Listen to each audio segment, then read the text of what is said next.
ինչ եմ առաջարկում, որ Սուրբ և Անմահ պատարագից առաջ Հայաստանի Ծառաքելական Սուրբ եկեղեցիներում հնչի Հայաստանի Հանրապետության պետական օրհներգը։ Պատարագի տեքստում Հայաստանի Ծառաքելական Սուրբ եկեղեցու մի այսպիսի հատված կա և դրանով մեկնարկում են քահանաները ըստ էության պատարագը, ասվում է հետևյալը. խորհուրդ խորին անհասանելի անսկիզբ, որ անմատույց լույսի առագաստում եղող քո վերին պետությունը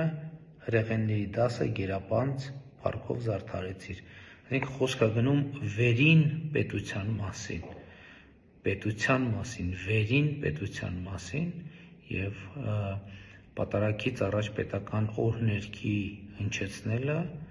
կարձանագրի կապը վերին և ներքին պետությունների միջև։ Եվ իդեպ կարծում եմ, որ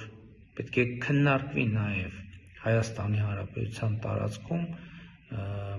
եկեղեցիներում կամ մուտքի մոտ կամ ներսում Հայաստանի պետական դրոշի առկայության հարցը,